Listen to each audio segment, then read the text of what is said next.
Three, two, one. Hello, everyone, and welcome along to another episode of Mindful Leadership. And today we're here with my dear friend Natasha Rocha and also our special guest Daniel Tolson. So thank you for coming along, and really excited to learn more about Daniel and your stories and your journey and your offerings. And yeah, I'd love to hand over to you, Natasha, to kick us off with a introduction, please. Yes, hello, welcome everybody. Welcome, Daniel. Did a little bit of a bio that I'm going to read out here. So we just a quick introduction to Daniel, and then hopefully you can elaborate on this afterwards, Daniel, would be great. So you're a former Australian champion athlete and regarded as Asia's #1 business coach with more than 10,000 case studies on business leaders, co-led a team of 17,500 cabin crew at Emirates Airlines, and has had more than 25,000 leaders apply his ideas to make an impact. So within 90 seconds, using your new breakthrough technologies, Daniel can show you how to become a better leader. Now that sounds so exciting. Tell us about your journey and how you got to the 90 seconds. Well, I was on a flight from Dubai to Manchester, and I was in economy, and I was operating because I used to work with Emirates Airline. And a passenger stopped me and he said, Daniel, he said, your aura fills the cabin. And I said, sir, do you need another drink? And he said, no, I don't drink. And I said, well, are you seeing things? He said, yes, I'm seeing your aura. And I said, well, what's an aura? And he says, it's your energy body. And he started to explain to me what the energy field was. And I was busy serving chicken and beef, and I said, look, sir, let me get you some chicken and beef, and I'll come back and have a conversation later on. So we had a conversation in the galley of the 777-300 aircraft with another 400 customers in the front of the aircraft. And it worked out that he was a life coach. And I thought to myself, that sounds phenomenal. I said, life coach, what do you do? And he explained to me what he did, and I hired him. And then over the next couple of months, I started to work with him, and I started to have breakthroughs that I hadn't been able to achieve on my own, things that I've been trying to work on myself. And then one of the things he said to me, he said, Daniel, you can't be your own psychologist. And I thought to myself, what does that mean? And he said, a brain surgeon can't operate on their own brain. And he said, so if you want to get the most out of yourself, somebody's got to help you along the way. And so in 2008, I had started that journey on coaching. And I guess I went down the rabbit hole. The next person I met on the aircraft was on a flight to South Africa. And on that same flight, I had met my wife. She was also a cabin crew as well. And the gentleman that we met on the aircraft, his name was Larry Soffer. And he was a very famous mentalist, and he started to do mentalism on the aircraft. He took the spoons and he started to bend the spoons. He started to bend the forks. And I asked him, I said, how do you do that? And he told me more about that. And I'd asked him what he studied, and he said he'd studied Dianetics. So I went down that path. And so as I'm flying around the world, I'm learning about coaching, but also a lot about spirituality. Mm-hmm. Beautiful. It's amazing how those synchronicities start to happen once you open the doors to that and open up to that. You start meeting the right people at the right places, and things start to follow, and those opportunities show up. So it's amazing when we grab them where life takes us. Absolutely. I was put on another flight to San Francisco. And when I got to San Francisco, I had a 48-hour layover. So I Googled esoteric or new age shops, and it took me down to the Bay Area. So I went down to the Bay on the metro, got off, I walked into an esoteric store, and a gentleman said, hello, how are you? Welcome back. And I said, it's the first time I've been here. And he said, you've been here before. And I said, okay. And we started to talk about the shop, and he said, have you looked at tarot cards before? And I said, a tarot? I said, in my house, that would have been a tool of the devil. And he said, no. It's good for spirituality, good to help you understand yourself. So he pulled out some cards, and he laid one card out on the table, and he said, this one reminds me of you. And it was card 18, the moon. And he explained to me the moon card, the personality, the strengths, the fears. And I went, oh my gosh, that's me. And so he quickly did my numbers. And based on my birth chart, that was my birth card. And so a lot of synchronicity, and one conversation led to another. And eventually it ended up as a 90-second conversation with some phenomenal technology. Fabulous. I was going to say, yeah, I love that some of your early journey you're taking us through is connecting with other people, and it's such a powerful journey, right? It's very easy to kind of hide yourself behind, some of those fears that we have, like, oh, that's the devil's work, or that's, that would not be well received in my, my family or in my culture. But um sometimes these things are kind of there in our awareness, or people are brought into our surroundings. And if you just open up just a little bit, and I love that with each of these interactions you're describing, you always followed up with something. There's always like this next step, because it was a door you were opening. And thank you for sharing that.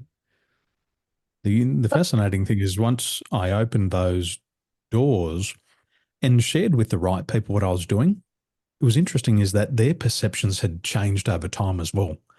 And so my mum, who would have said, that's a tool of the devil, when I revealed to her that I read tarot cards, she was the first one to line up. She said, well, can you give me a reading? I was like, oh my gosh, I've been under this illusion for years. And she's like, oh, I'd be open to that. And it's fascinating because those conversations, especially what I find, the spiritual conversations, a lot of business leaders want to have those conversations. They're not always comfortable doing it in the workplace. But I find a major component for the development of leaders is waking up spiritually and realizing that there's so much more beyond the spreadsheet and the profit and loss statement. We're dealing with humans, and leaders have to realize that humans are complex, and they're not just of a physical body, they're also of an emotional and a spiritual body.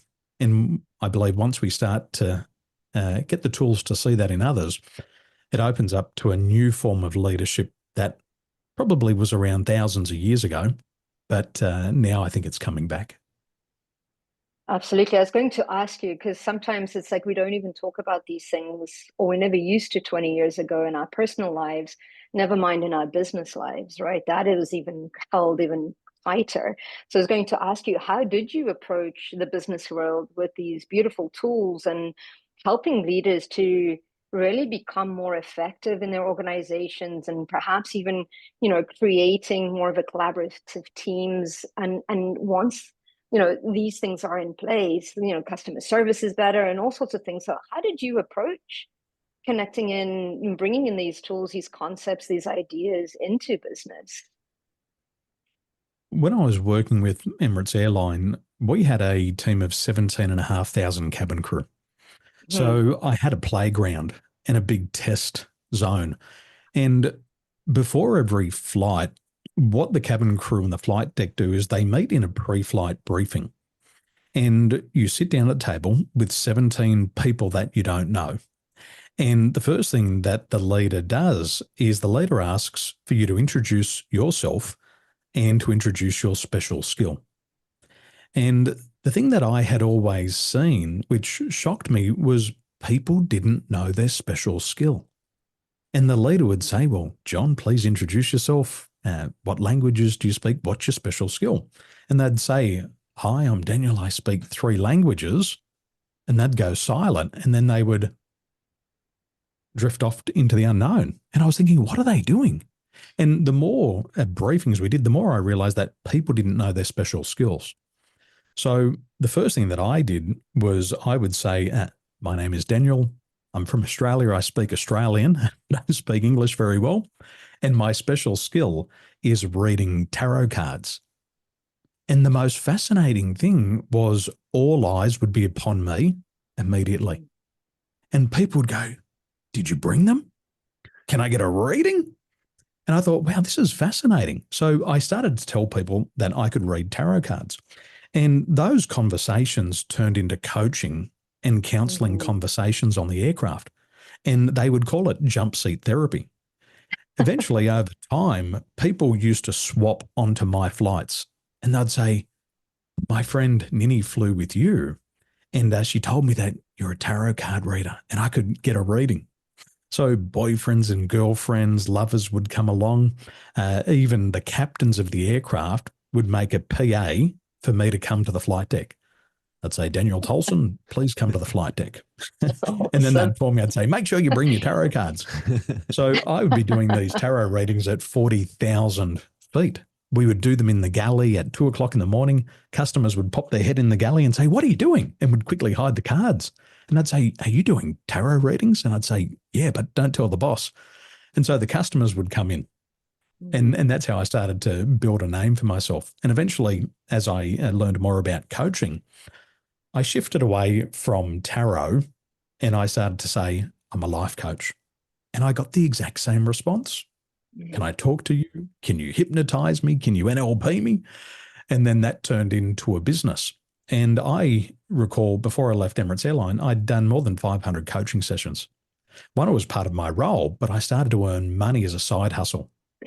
And then those people would refer me. So I quickly replaced my income. If I was earning $50 an hour, by the time as cabin crew, by the time I left, I was already charging $150 an hour for my side hustle with my coaching. Beautiful. But then came the challenge of starting in the business world.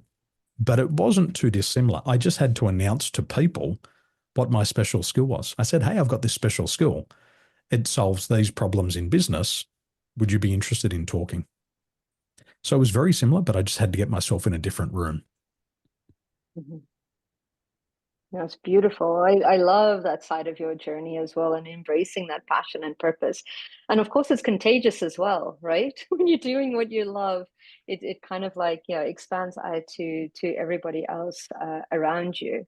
You mentioned NLP, and just looking up, you work a lot with emotional intelligence. So are there a lot of tools that are being put into businesses to kind of like measure when hiring staff, working with teams, things like that? Are you starting to see a growth in implementing a lot of these kind of like tools into businesses? We say in business today that you've got to trust in science. So what I've recognized since about 2016, there's been a major shift in the way that people hire and also the way that people lead. We're professional coaches, we're professional people helpers, and we're trained to spot things in people that they can't spot in themselves. But unfortunately, in the business world, a leader isn't trained to do what we do. The leader also can't allocate hours on end to understand people's personal and intimate psychology. So since about 2016, what I've seen is a major shift away from paper-based assessments. So when I started to do assessments, I would take a pen and 10 pages of questions and ask people question by question by question, get the answer, tally up all the scores manually. But that was a long, slow process. It quickly changed into digital scanning. So we could quickly understand people's disc styles, people's motivational styles. We could also understand how people made decisions, and we could do that with an online questionnaire. But I think for everybody who's taken an online questionnaire, they ask themselves, how do I want to be perceived in this report? So they answer the questions with certain extremities. Okay, I want to be perceived as a real hustler, a real go-getter. I'm going to answer all those questions so I'm perceived like that so I can get this sales role. For the customer care role, they then answer the questions to make the report show that they're very kind, caring, patient, people-focused. And so a lot of businesses say, hey, we've done these reports, but we know that they have an element of bias to them. People can answer it in a certain way. And now what we've done, thanks to the introduction of AI, is we've removed all paper-based assessments and we use vocal biomarker technology. So today we capture a 90-second voice recording and we're having a look at people's brainwave frequencies. I know both of you have experienced the technology. It doesn't matter what you say, It doesn't matter what language you speak in. It doesn't matter if you make a mistake when you're talking. It's not measuring language in terms of words. It's measuring speech. And what's hidden inside our speech are vocal biomarkers and different brainwave frequencies. And by doing that, all the bias has been removed from the hiring process. So now we trust in the science to give us an accurate perception of this person. And what we can learn in 90 seconds would take a psychologist 30 years in therapy to get out of an individual. And so it's so fast now and incredibly accurate because of the tools and the technologies that exist. That's very impressive. Very impressive. I've been working with bioresonance machines and looking at the frequencies within the body and elements as well. So I find that quite interesting as well. But a lot of things that John and I talk about is, not only, working in the jobs that fulfill you and expand you, but also, aligning your thoughts and your values with companies and all things like that. And I think that's a great process to understand whether somebody's a right fit, not only for the team, but for your customers, or perhaps even in alignment with the values and the mission of businesses as well. I don't know, what do you think, John? You worked with AI as well, so yeah, I was going to say so my time at Amazon, and if it was a similar time frame, Daniel, we started in 2016, and we built more traditional AI models with my team of scientists, and we built some of the first, what we believed at the time was some of the first models that could predict how successful someone would be within the first couple of years of their career, and had to be completely responsible and fair. So that was the biggest thing we did before we launched, was make sure that regardless of your gender or race, your background, your education, anything, that you were consciously writing that the bias was not just observed in models, but actively removed. And then later our models, our later generations, took on more of a like a combative role, where they could see features of what people were writing, and then decide what was really relevant and what's potentially more risky because it's more coupled with their gender, race, or other attributes. And what we found was really interesting is that I think, first of all, that it's possible. Like, you can take even a resume, which is just a bag of words, and then predict with credible science that you can defend legally, and a whole load of data that is a company that is now 1.8 million workforce, that you have enough data to say, yeah, people actually joined the company and that they performed as predicted or not.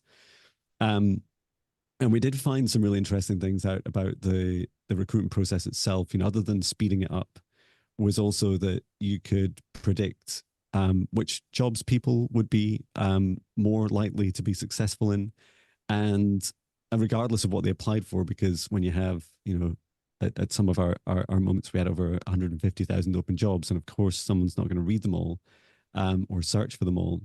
But we also found that the skills and competencies that exists within the jobs themselves was a really fascinating, like, fundamental challenge for both the candidates and the hiring teams and hiring managers, because it really put to the test, well, what do you think you really want?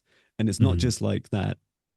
As I heard many people in that company, it wasn't just a 5 seconds when you said they need to do these things. Like, when you actually look at the day-to-day work, and those in particular, those that went on and were successful through measures of like promotion and their career growth and their happiness and their job satisfaction, that those indicators, we were able to feed back into our systems. And later, just before I left, we moved more into Gen AI and really fascinating explorations, and learning a bit more about the magic in some of the models as well. But yeah, I'm really fascinated in your journey. Of course, I'd love to rabbit hole on like the fairness aspect, and how do you prove that it's not just Jon Binnies that have third eye chakras open, or whatever. Models are fantastic at learning bias, but I'm also interested, like where Natasha was going, which is there's this aspect of like, how do we know when we're helping with tools like this approach, whether it's whether it's a manual assessment or whether it's an AI assessment, that it's going to help someone align with the values of a company, the direction of the company, and achieve some sort of happy state where at least they've got a fighting chance of having a good work-life balance. In the science of job matching, the first thing that you've got to be able to do is you've got to be able to remove the human element. So what we say is we say, let's imagine we're building a robot.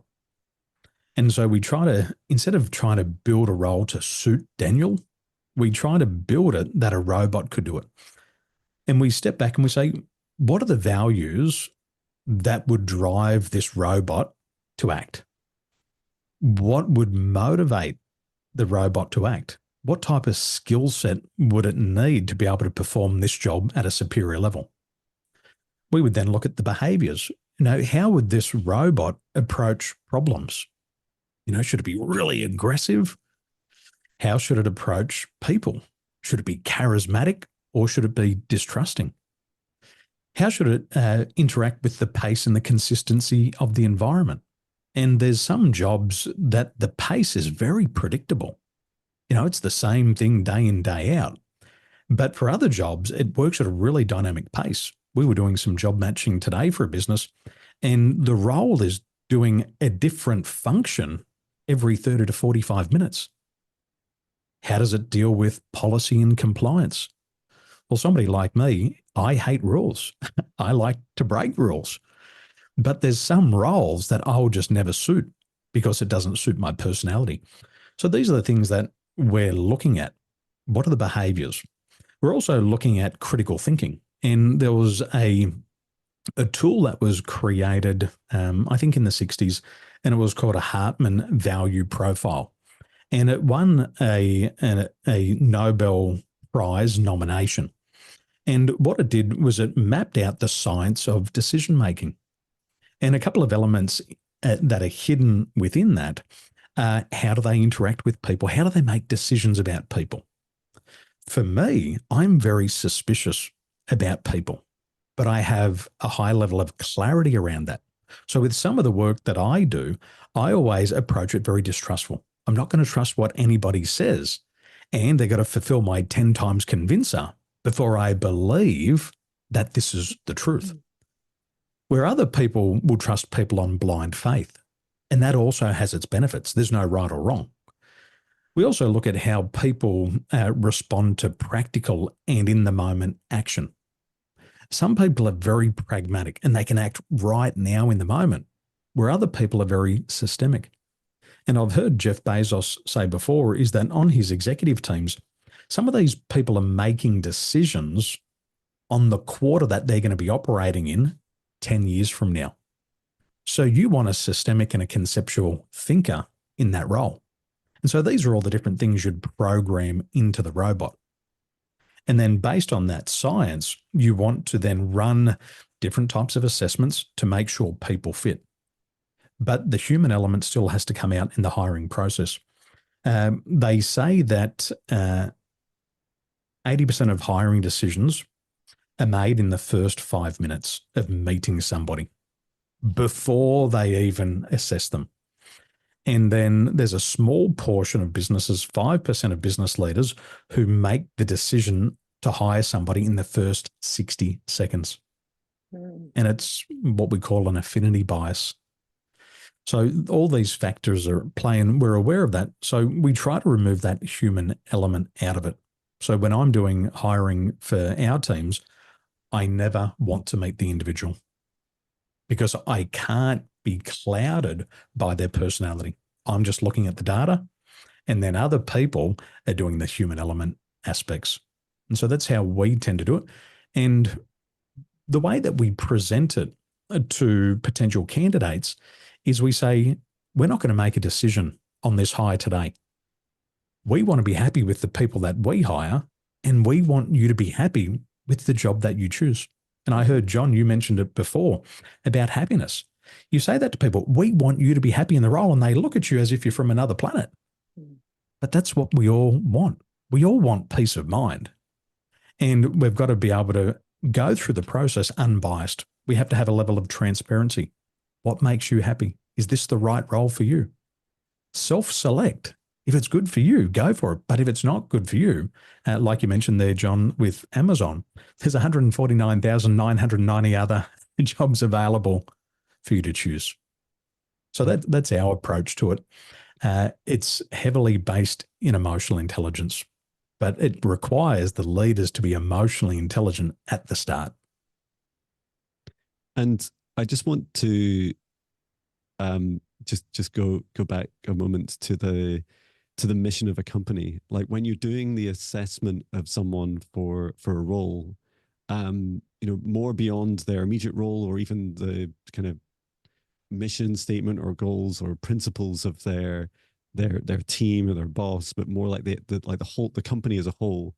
How do you do any work to try and align, or to express that to people when they're applying so that they know, they can get some sense of like how much they professionally and spiritually align with a company's mission? Absolutely. When we're doing the job matching, it's one of the first conversations that we have. Why are we in business? What are we doing? Where are we going?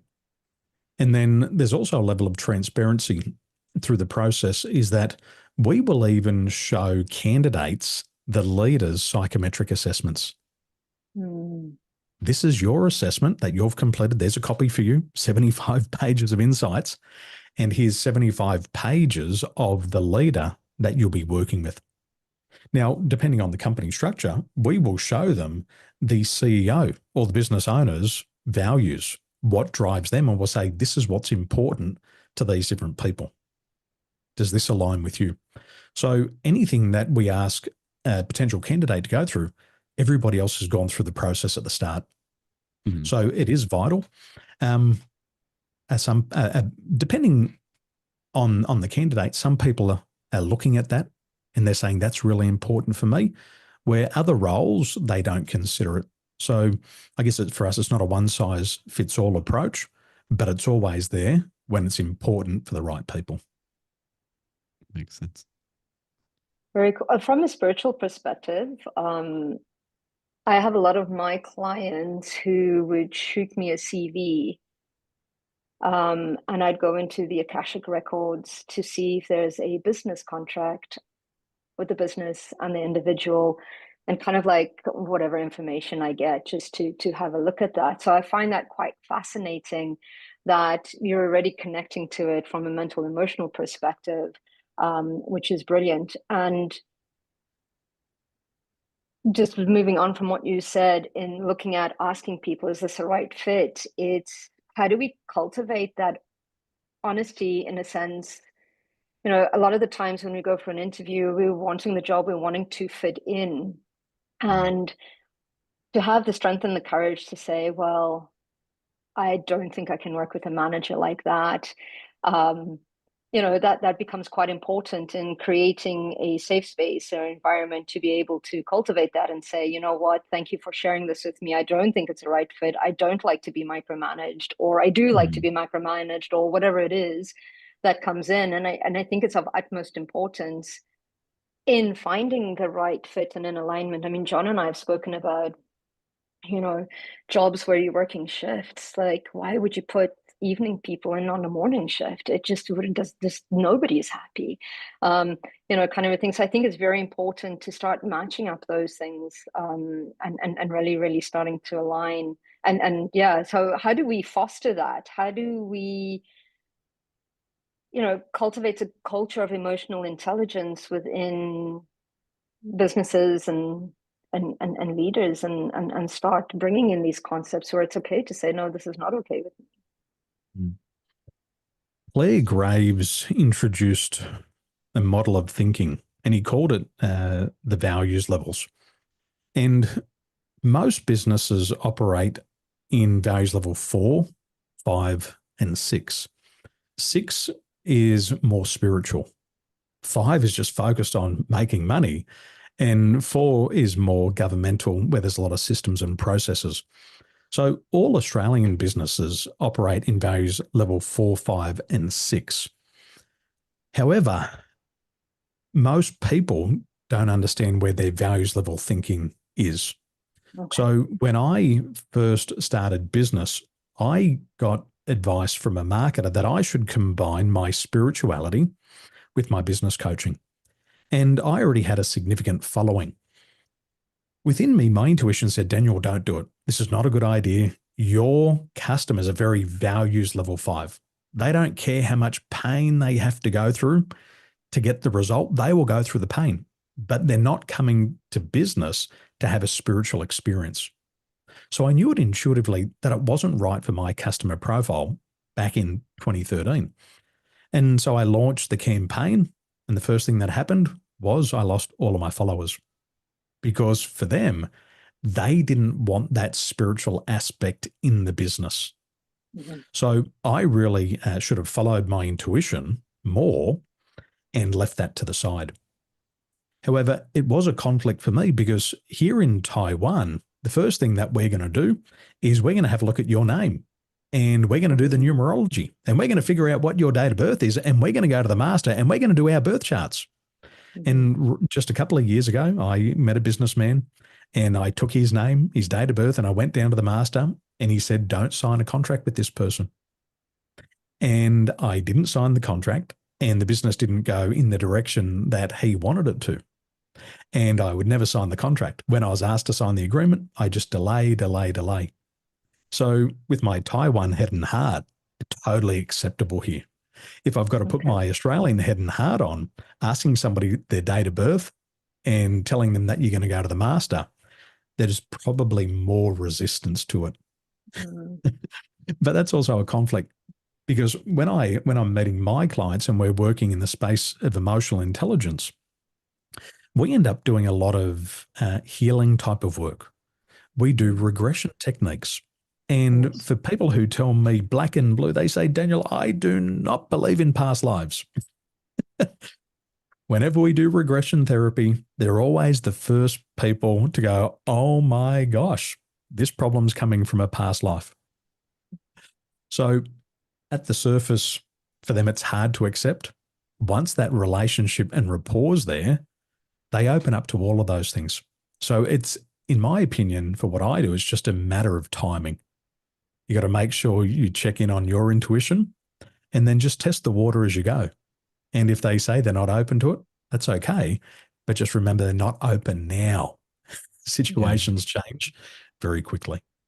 It's true. I'd see patterns like in my clients, and it's similar to my journey, and I'm sure that's not a coincidence, which is that people are also going through spiritual awakenings to lots of different, everyone goes through unique experience at a different rate. And but some of the themes I see is that people go through it like alone, that they go through some sort of awakening. For me, I meditated for the first time in 2017 and saw the creation of the stars and planets and energy flowing between them. It's like, I'm going to start meditating every day. And it changed my life, coupled with the intentions that I had in that exploration.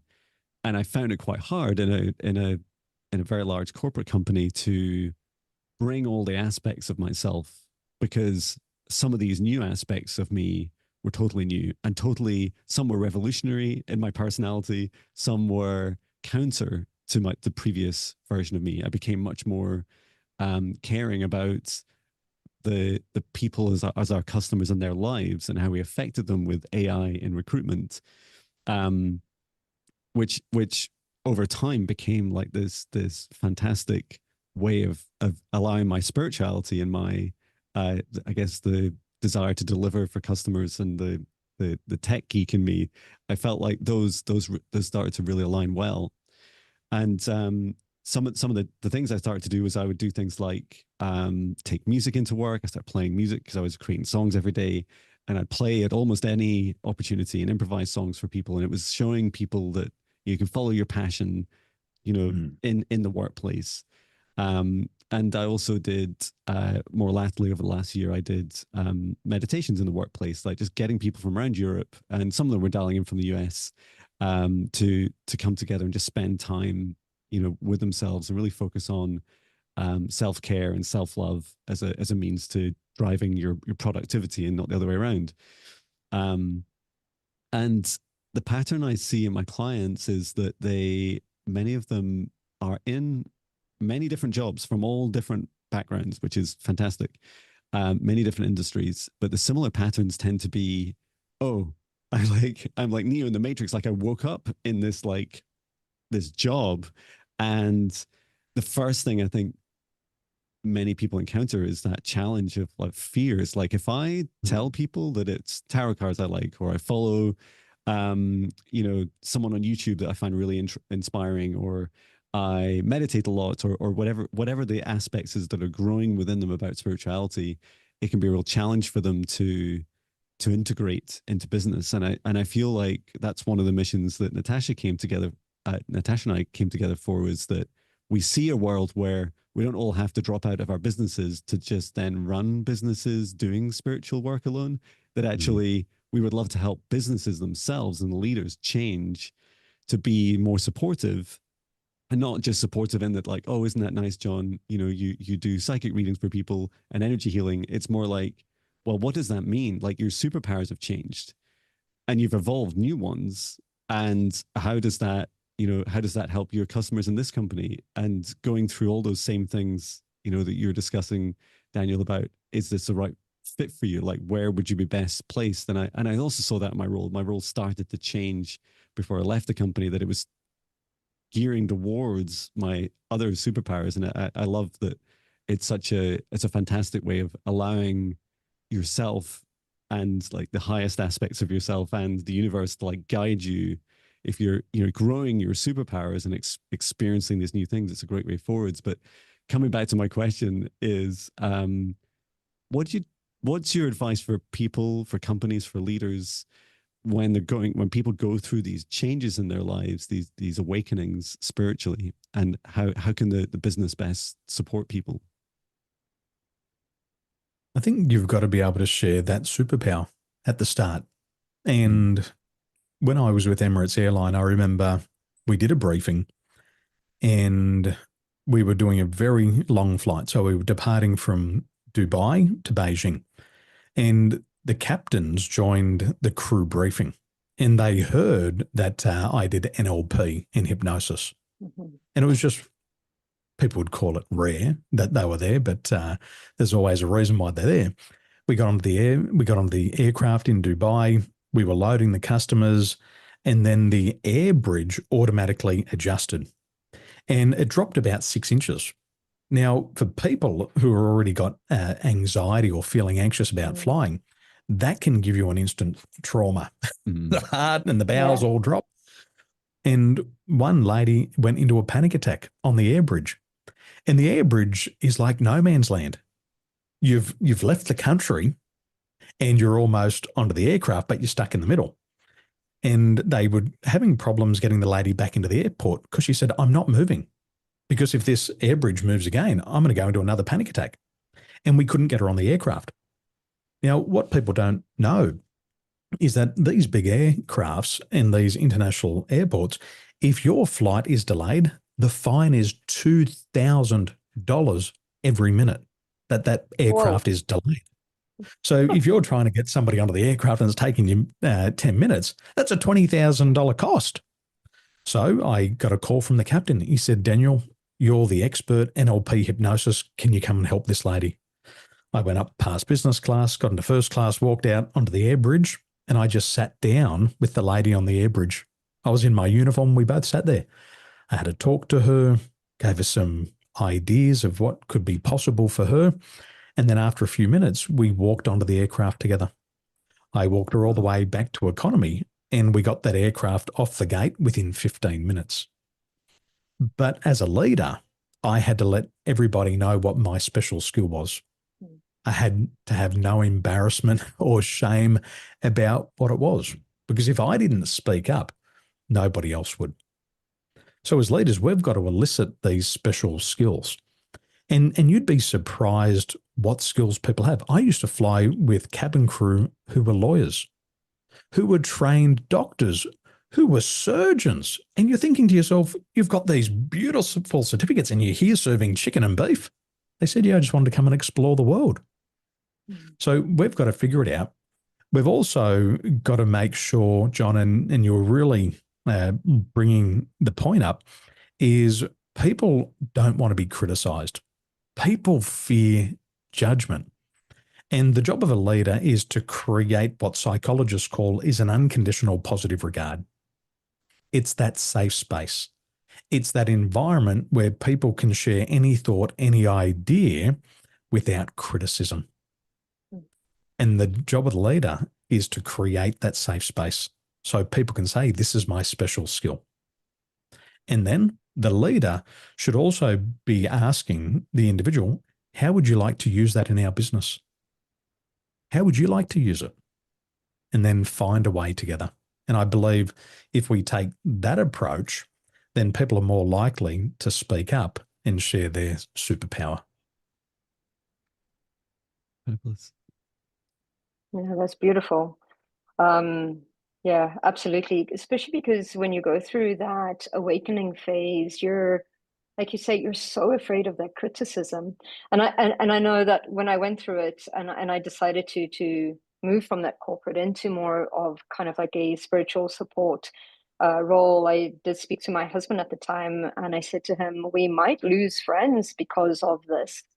Because they might think I'm woo-woo, That's I'm a out given. there having a mental That'll breakdown, happen. like, you know, kind of a thing. And he said the most profound thing he actually ever said since knowing him. He said to me, he says, are there really friends worth having if they can't accept this aspect of you, right? And leading a double life or leading or whatever it was. And it's like you say, when I started saying, nope, I've started doing this, it's surprising the amount of people that are like, oh my goodness, like, yes, I want to know about this. I want to do, you know, find out more. How can you support me? And things like that, which is absolutely brilliant. And taking that into a business sense as well is, again, lining up with the people and the jobs that are in alignment and expansive as well, which I think there's a little bit of fear of that change as well that comes into play. So yeah, creating or normalizing creating a safe space to be able to share those gifts, I think is wonderful. And Natasha, when yeah. I was in Dubai, I lived with two other Australian guys. And one of the guys, he had got engaged to his girlfriend and they were planning to get married. And the other gentleman was still single. And I could see for a couple of weeks that he was testing the waters. You know, have you read this book? And I said, what book is it? He says, it's The Power of Now by Eckhart Tolle. And he gave me a copy. And then he said, have you heard about this book, Conversations with God, with Neil Donald Walsh? And I said, no. And he gave me these books. And he could see that I was very receptive to the books. And I started to read them. And then he said to me once, he said, could I ask you a question? He goes, it might sound a little bit strange. And I said, well, I live with you. I know you're strange already. So bring it on. I said, I'm just as weird as everybody else. And he said, I've been having what feels like out of body experiences. And he said, I've been playing with astral projection. Mm. And he said, I was practicing the other day and he said, I was floating around in my room and I was kind of stuck in the corner. And eventually I came through into your room. And he said, I saw you in your room doing sit-ups. And he said, can I just kind of explain to how you're doing the sit-up? I said, yeah. He said, you had your feet under the bed. You were on this big black blow-up ball. You had your hands over your chest and you were doing sit-ups at the end of your bed. And I said, okay, right. Yeah. I said, oh, that's interesting. And I said, what time? And he said, oh, it would have been about 1 o'clock in the afternoon. And it was bang on exactly when I was doing sit-ups in my room on my big gym ball. And I said to him, I said, absolutely, it happened. And he said, it was a weird experience. And I said, well, teach me how to do it. So we're in Dubai. It's 2008, 2009. And he's teaching me about out-of-body experiences. And then I'm in a club in the UK practicing out-of-body experiences. And one guy said to me in the club, he said, you showed up into Leicester Square and you're on this board and you came in on this big wave and you sprayed water around everywhere. And he said, any connection? I said, well, I'm a former Australian champion athlete. I ride a board and it sprays water. And through that conversation, he saw a projection of me in Leicester Square. And most people would say, you're bloody out of the world. Yeah, I am. You've got to be out of the world to live in this world. That's a beautiful story. That's wonderful. Oh, I love diving in with that. Going back to your names, numerology, and all the rest of that. I moved from Canada, closed down my business there, and was going to open it here in the UK, which I did. So I contacted my, she's an evolutionary astrologer, and I said to her, okay, I'm in a year 8 numerologically. I need to start this business. When is the best date to birth this business? I need to know my numbers. I need to know dates. I need to know times, all the rest of this. So she came through and she suggested a few dates as well. So I said to my accountant, okay, I need to be registered on this day, preferably in the morning, around about this time. And I'd given him kind of like a month in advance. And he was like, but I can just do it now. And I said to him, no, you need to register it on this date at this time. And he's like, but I have time. And I was like, okay, I'm into this metaphysical space. I'm into the spiritual space. I'm birthing my business and I need to work with these energies because this is what I want to do. And then he was like, okay, it was more like the client's always right. I'll do it on that day. So he put in that thing, but it was that confusion of like, you've got the date, like, let's just do it now. You're ready for it. And I'm like, nope, I need to birth it on this date. So it is very, very interesting because the vibrational frequency of names and times and dates absolutely adds into to all of that. So yeah, it reminded me of that story and kind of like that acceptance of that so too. Cool.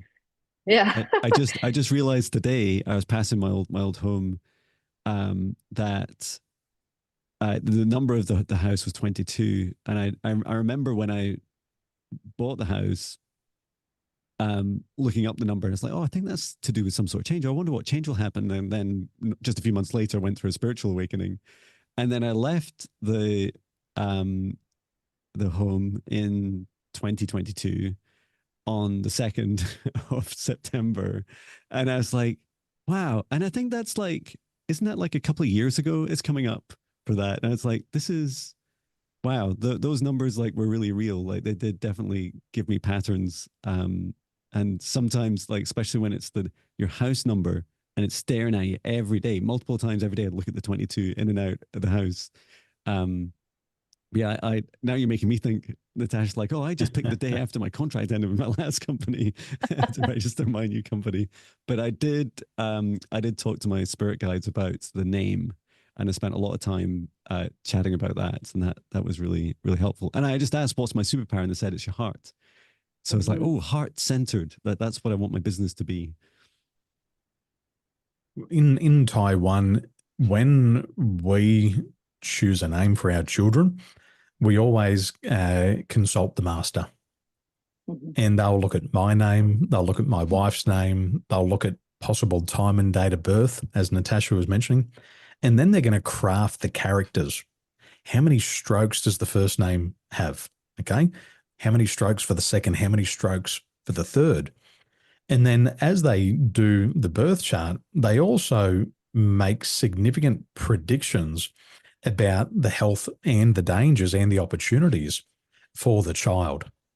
And so these things at the start of the child's life, we always keep in our awareness. We have a very healthy respect with it. Okay, we don't want to be overprotective, but we also want to have healthy advice from a guide, whether it be a spirit guide or a master. And it always seems for me that there's an element of truth in it if we're willing to accept it. And I remember I was in real estate, and it was probably around about 2000, and I was talking to a friend of mine, and I all of a sudden felt this extreme pain in my arm, like it was like being snapped off. And I was like, oh, she said, what's wrong? I said, I don't know. I said, but I feel like my arm's just been broken in half. And then my other hand started to ache here. And I said, I've got to go. I'm out of here. Now, I shouldn't have been away from work. I should have been at work. But I went back to work and I spoke to my uncle and I said, I had the weirdest experience today. I said, I felt like my arm just got snapped in half here. And then I felt like this thumb got pulled all the way back here. And I was talking to a friend and I said, the pain was insane. And he said, oh, what time did it happen? And I said, I was probably like maybe 2 o'clock, 2:30, somewhere around there. And he said, okay, radio. And then he said, do you know what happened at that time? And I said, what do you mean happened? He said, your cousins were involved in a car accident. Oh, wow. And he said, your cousin snapped her left arm in half here. Wow. And when the car flipped over, your cousin's hand kind of went through the steering wheel and ripped his thumb back here. Now, I had that feeling. I didn't know how to connect it. But by having that conversation with somebody who had a little bit more information, we were able to draw the conclusion that I was feeling that somatic whilst they were going through that experience. And when we reflect on our life, there's so many things that are a pattern. Names, numbers, situations. I met a girl when it was 2005, and she was cabin crew for Emirates Airlines.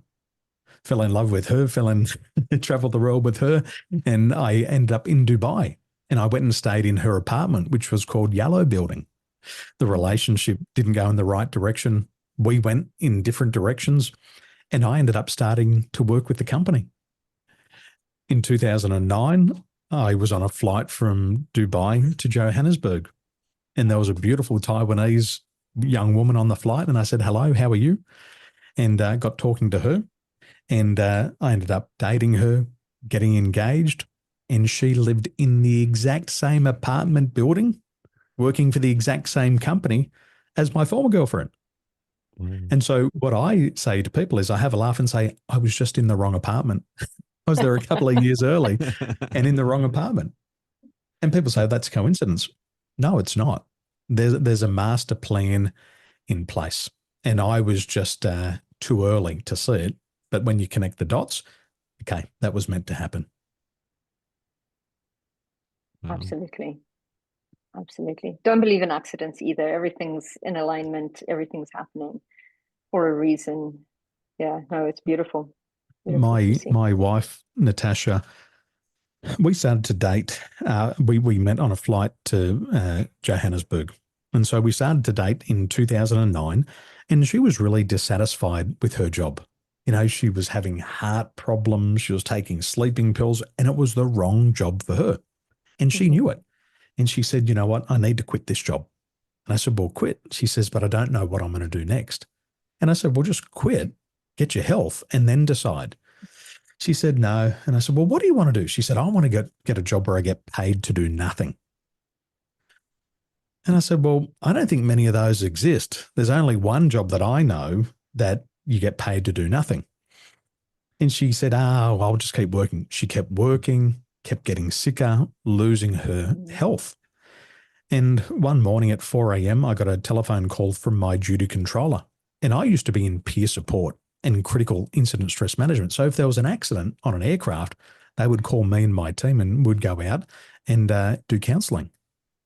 The telephone rang. Duty controller said, Daniel, this is the duty controller. This is not a duty call.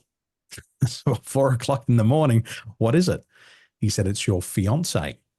She's had an accident on an aircraft. So I went down to the landside hospital. There she is unconscious in a stretcher, and she's bandaged up from ankle to hip. And she took a fall on the aircraft at the time of landing, and it shattered her kneecap in 5 places.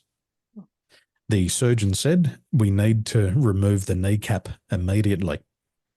And I said, could you just wait a little bit? Could you just maybe wait overnight and let her have a say in this? He said, okay, I guess we could do that. And so she came home. We went back to the hospital. They fixed the knee to the best of their ability. And after the surgery, the surgeon said, well, good news is you're going to recover. Bad news is you're going to need 2.5 years to recover. And the company then said, don't worry about it. We will pay you. And I looked to my wife and I said, You got exactly what you wanted. She said, what? I said, you got a job where you got paid to do nothing. And she said, that's not what I wanted. I said, well, that's what you asked That's for. what you asked for. And she got it. And we fought about that for years. And after about 3 years of fighting and arguing about that, she said, you know what? You're right. Maybe it wasn't what I wanted, but it was what I asked for. I should have stipulated the terms. And during that healing process, she couldn't get past that she was the victim of this. She thought she was a victim. She positioned herself as a victim, and her knee wouldn't heal correctly. The moment that she accepted responsibility and said, I co-created this, I was a part of this, I wanted a job, I wanted to get paid to do nothing. Once she came to that realization and accepted it, all the heat disappeared from the knee and the knee started to heal. Even the scar started to disappear. Once she come to acceptance that she co-created this thing. That is fabulous. Yeah, my experience of it, I didn't damage my knee, etc. But one thing I did ask for was when earlier this year, just in January, I resigned from my corporate job. I'd been there for 8 years, and I said, that's it, I'm leaving. But I said, I'm going to leave by the end of this year. In fact, my date is, I gave a date in December. And they're like, why would you give us 12 months notice? And I said, well, my notice period is 3 months. I'm going to get some qualifications and I'm going to save up and I'm going to leave by then. This is to let you know, and also give you clear sight of like where it is I'm going. And on my journey, I'd love to, my lunch breaks, whatever, whenever I get an opportunity to do things like mindfulness meditation or readings for people. And I remember just about 3-4 weeks later, I was chatting with my manager and they're saying, oh, there's more changes coming. We're doing more reorganization. And I said, maybe you could make me redundant. And they're like, well, I don't know how to do that. And I said, well, maybe you could ask HR. I said, you just log a ticket with them and just ask. And so that's exactly what happened. 3 weeks later, I was out in the US and I got a call with my manager in HR, and they were very sad to tell me that my position was redundant and that I'd be leaving the company. And I was just I felt so blessed. And if I'd never asked for that, and it was the best redundancy. I have had redundancies that I didn't want, or so I thought in previous jobs in my career. But in this moment, it felt like such a blessing to be able to go on and start my business without having to immediately panic about how would I pay the mortgage in the first couple of months. So yeah, I started to realize that the universe is conspiring to support you, not to destroy you. And you just with a clear intention and a clear ask, you can really change your life. Yeah, thank you for sharing. And I hope your wife's knee is it all healed up and better now? It was probably the best thing that happened to her, because she now says she can turn her shit into sugar. And when she shares that story, people go, oh my gosh, like that's so inspiring. She doesn't think it's inspiring. She's like, it just happened to me. And she had to reinvent herself. What do her clients want? They all want reinvention, and they want to do it without the pain.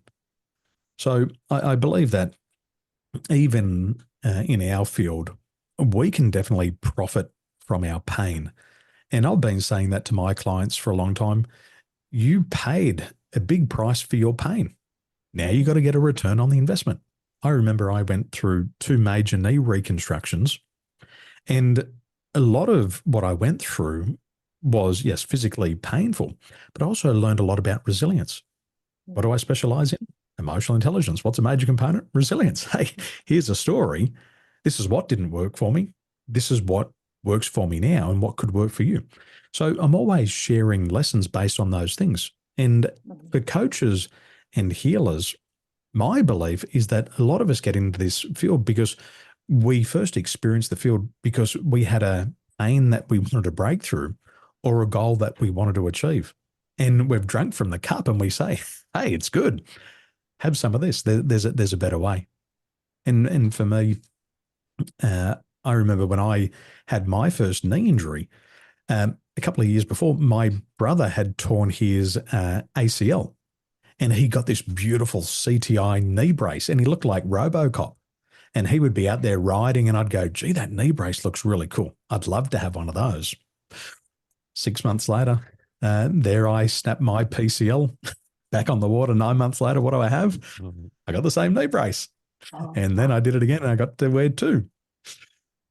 We do co-create in so much stuff. Absolutely. And part of the healing that I do is that once we realize that we've co-created it, that we had a say in what happened, and we can accept that, we can move on really fast. And then the body starts to heal.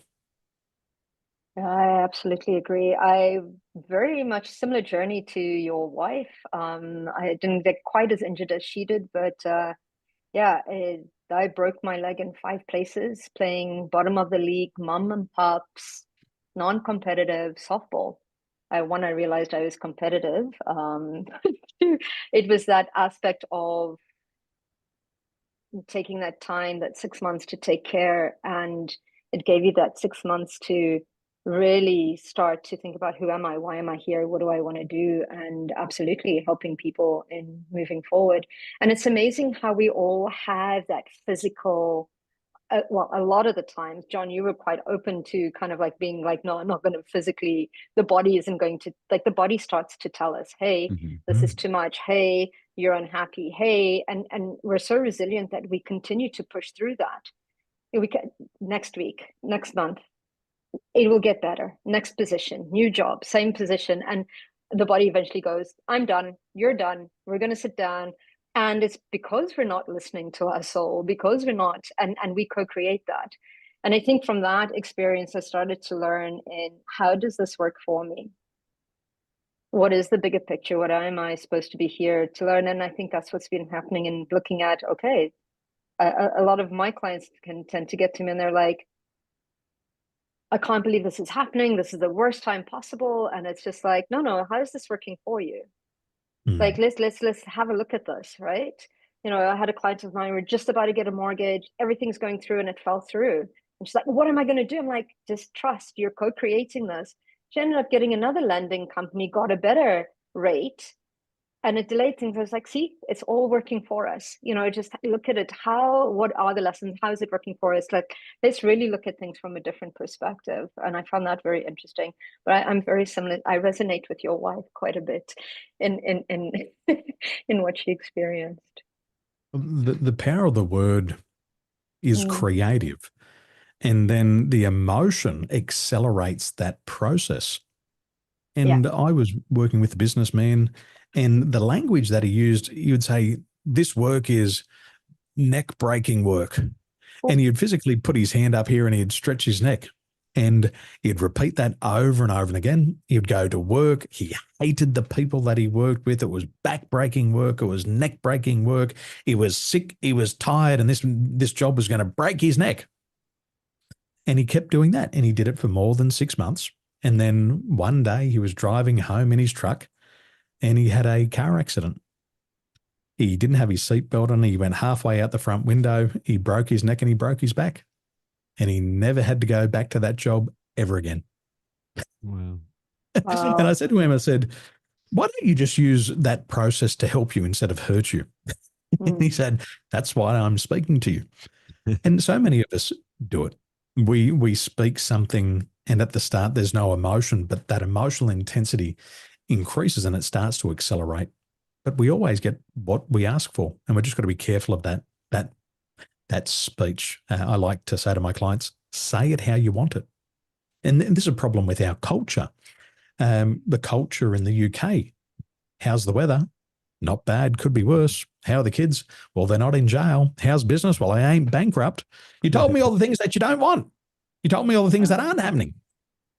But the unconscious mind doesn't process negatives. So I think everybody's had the experience. They say, I don't want to get caught in traffic. How is it possible that you get every single red light in Scotland today? They say, I don't want to have a blow up with the missus. And they go home and they just nonstop fight.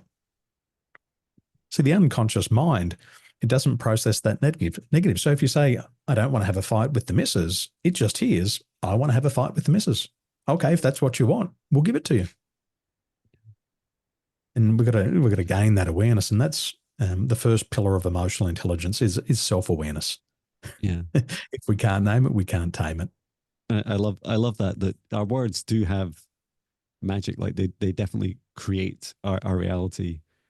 Just yesterday I was visiting my father, who's in the hospital for a few days, and I have a camper van. It's about 6 meters long, and it is if I'm watching my words here, you always need to ask. I have like I call it parking ferry. So and I don't always remember, and I didn't remember yesterday when I went to this very very busy hospital car park. And when I turned up at the car park, I just said to my daughter, just how are we going to fit this camper van? It's like these spaces are tiny and all the cars are parked really strangely. And she's like, what about your parking ferry? And it's like, okay, so I stopped the van for a moment and said, okay, parking ferry. I would like a parking space that's quite near to the entrance, that's easy to get in and out of, and it doesn't annoy other people that I've got a larger vehicle than most. And and then and then in that moment, literally, this woman gets in her car and pulls out, and it's quite a large car. She comes out the parking space, and I was looking at it and I was thinking, I just don't know how I'm going to get in it. And my daughter said, you can reverse in that one. And I was like, yes, I can reverse into that space. And I've got a little reversing camera, and little did I know that, of course, the back of the vehicle is a complete box. So it's way easier to reverse into stuff. And we got in, and it just worked. And it helps me reflect on all those moments that I complain about things in my life, or I've been sad at work with someone and someone says, leadership are terrible, or my money's terrible. And they're telling you all the things, like they're reinforcing with such energy every single day, all the negative things that they do not like. And it did take me a while on my journey of coaching other people to realize that there's actually an infinite universe, an infinity of all the things you could decide you do not want. And I'm not even sure that you'd ever reach that infinity, right? You'd never get to the stage where you said, this is all the things I don't want. And actually, it's really, really simple. You just need to do the opposite. You just need to say what you do want and say it every day. And reaffirm to yourself how you're getting there. Like I'm excited because today I'm getting more time to follow my dream, and this is the thing I'm doing. And look at these things are popping up and these challenges, and I just need to take a moment to see what lessons they're teaching me, because they're trying to help me get to this this goal, my vision. And yeah, I really resonate with the power of words. And I love, Daniel, that you're saying, like, it's the emotion that fuels them. It's like the amplification of a word. So it's like an affirmation. A lot of people do affirmations and they just sub-vocalize it. They're just talking inside of their head. What they don't realize is if you say the emotion out loud, it has twice the impact. You say, I like myself, and it goes out of your mouth and it comes back into the ears, and your brain and your body's heard it twice. But if you don't put any emotion into it, like if I say, I like myself, you feel so incongruent. So you've got to get in the emotional state, because the emotion is the accelerator pedal. So you say, I like myself, I like myself, I like myself, I like myself. And then you start to smile. And when your lips turn up here and you start to twinkle in the eye, the brain says, okay, release the serotonin, release all the happy hormones in the body. So it doesn't become just words and emotions. It becomes chemical inside the body. All those neurotransmitters start to fire off and the whole body feels good. And the more you do that, the more you influence that emotional state. But there's also that spiritual component. You can call them a spiritual guide. You can call it God, whoever it's going to be. You can call it your parking ferries. But it signals all those things. Hey, come out and help. This is the new journey. This is how I want to feel. Help me do it more often. And that's the power of the word. What do they say? Thought, word, and deed. We have approximately 60,000 thoughts per day, according to the Cleveland Brain Institute. I didn't count them. 95% are negative. And the reason why our thoughts are negative is because it's a survival mechanism. What do we say to our kids? Don't run out on the street. Why do we say that? We don't want them to die. What do we say? We're in the kitchen. Don't touch the knife. You'll cut yourself. Don't touch the stove. You'll burn yourself. It's just that mechanism to survive. But that natural mechanism to survive doesn't help you thrive physically, spiritually or emotionally. We have to control it. The other thing is 80% of our thoughts are on repeat, and we just keep thinking the same stuff over and over and again. The beauty about the stuff is you can control 100% of what's conscious, and you can say, I like myself, and that substitutes and it blocks out all the other garbage. So you got to figure out what you want to say, and then just got to keep repeating it until the unconscious part of you believes it and then acts on it automatically. But we've got to have some help along the way. Somebody's got to point it out to us. Just before I left my corporate job, I'd said to myself negatively for 2 years that I would fail to start a business. And then I knew that had to change. Like I just knew that was never there was never going to be a John that would survive that future. And so just before I left, I just changed my narrative, and I just said, you know what? I'm building a business. I'm starting a business. I love my business. And now whenever I'm like, oh, I wonder what my sales are like this month. It's like, I'm building a business. It's so exciting. And that it's so funny because it doesn't even take that many attempts, right? To not just stop the negative talk, but then to realize that it's actually it's creating the reality around you.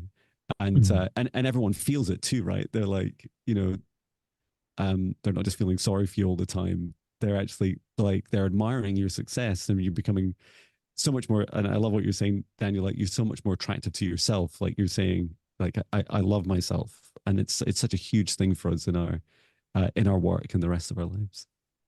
That emotion of love, that has a frequency of 500 hertz. The emotion of fear has a frequency of 100 hertz. And as we start to drop down in that emotional frequency, the body starts to get disease and illness. Yeah. And if we take those positive thoughts and combine them with those positive emotions and resonate at a higher frequency, we can heal our own bodies. But it also attracts a very different person into your life. And when I grew up, my mum would always say, Daniel, misery loves company. So in our family, it was never complain. Just don't complain, because you don't want to attract those people into your world. But as you start to resonate at that higher frequency, people are attracted to you. And what I learned during COVID was that emotions are contagious. Yeah. And I did a lot of work online, training thousands of people every month. And I was spiritually worn out. And what I didn't realize was that I was absorbing all of their low-level frequency, and the internet was actually magnifying it. And I contacted one of my mates and I said, I've never been so drained before. He says, what's happening is that emotion in the group is getting magnified and amplified through the internet. He said, you've got 500 people on Zoom at a time, and they're projecting energy onto you, and you're receiving it. Mm. And I got sick during COVID because I had absorbed so much emotion. And I looked deeper into the field, and there's a phenomenon called emotional absorption. You actually pick up emotions. And the problem, and we talked about NLP and hypnosis before, the problem with these modalities is that when we learn NLP and hypnosis, we also learn how to match and mirror people. We learn how to build rapport, not at a conscious level, but at an unconscious level. So as we match and mirror their physiology, as we match and mirror their word and their tone and their emotional state, our neurotransmitters are firing off saying, Daniel, these expressions are related to fear. Now my body's flooded with fear. And so this type of absorption is a phenomenon. And some of us who are more highly sensitive people who have started to awaken up towards spirituality, we call them highly sensitive people, and we absorb emotion very easily, and it can be very fatiguing. So we've got to be mindful of that energy that we're putting out there, making sure it's a higher frequency, because all of those high frequencies, they neutralize the lower frequencies.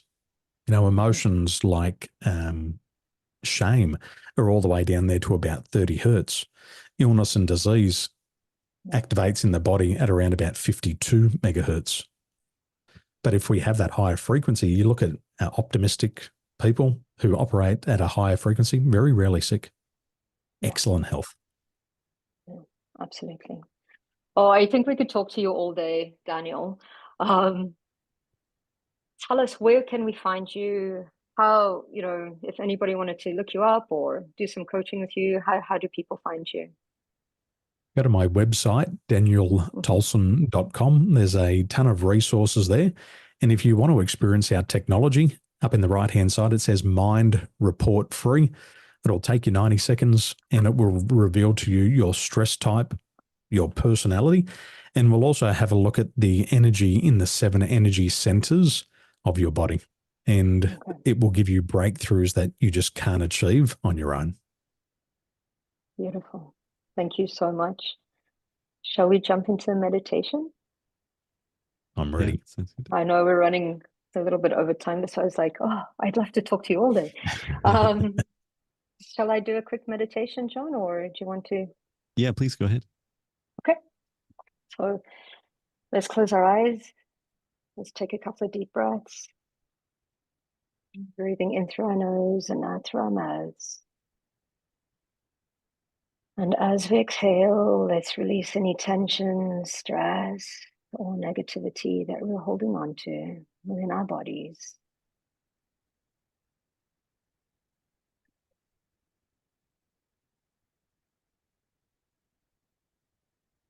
Let's open up the chakras on the soles of our feet, connecting into the energy of Mother Earth, allowing this energy to move up through into our bodies, bringing in some grounding, some nurturing, some connection.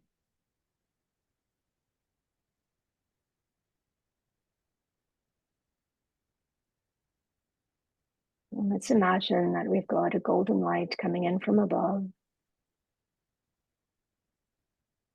penetrating the top of our heads,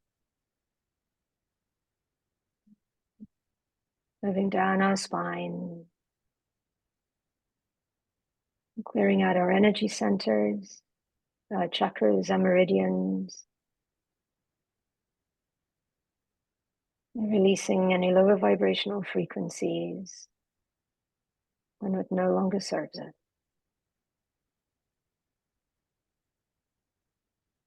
Allow this energy to continue to expand throughout our body, releasing, removing, dissolving any disharmony, any dis-ease, and any discomfort we're feeling in our physical form. Allowing it to move beyond our skin into our auric field, allowing it to clear any static distortion and interference, and bringing in harmony within all our bodies, aligning all of our bodies with our highest selves and our I am present. Feeling completely grounded, centered, and connected. Let's drop into our heart space. And from a place of unconditional love, a place of curiosity, let's ask our heart, what is my gift?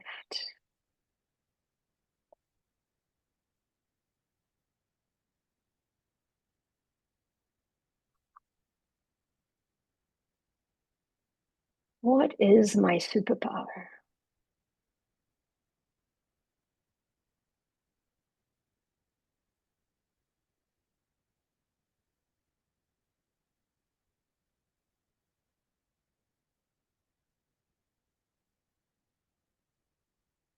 And how can I use these gifts to be of service?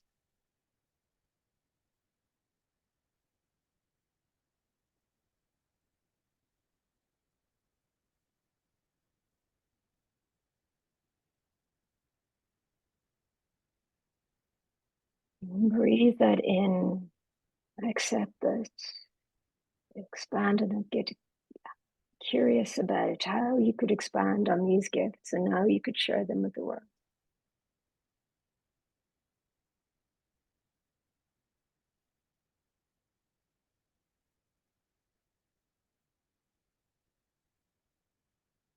And let's ask the heart one more question.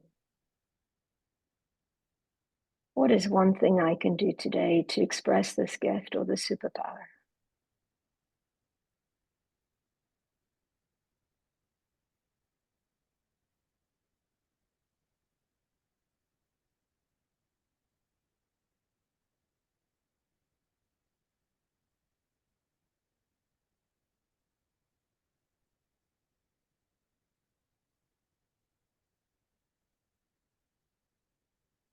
And let's thank the heart for giving us the knowledge and wisdom.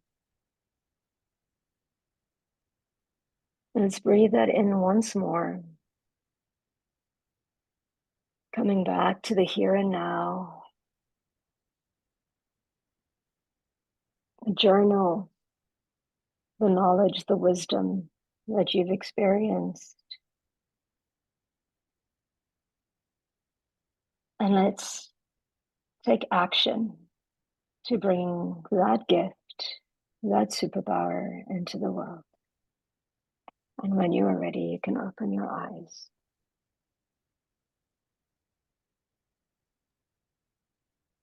Thank you. Thank you, Natasha. That Thank was you. really beautiful. Welcome. Thank you so much, Daniel, for joining us and sharing your knowledge and wisdom with everyone. Really appreciate you and what you do in this world too. Always a pleasure. Thank you. Yeah, thank you so much. And I look forward to seeing everyone again in our next podcast. Thank you and take care, everyone. Thank you. Bye, everyone.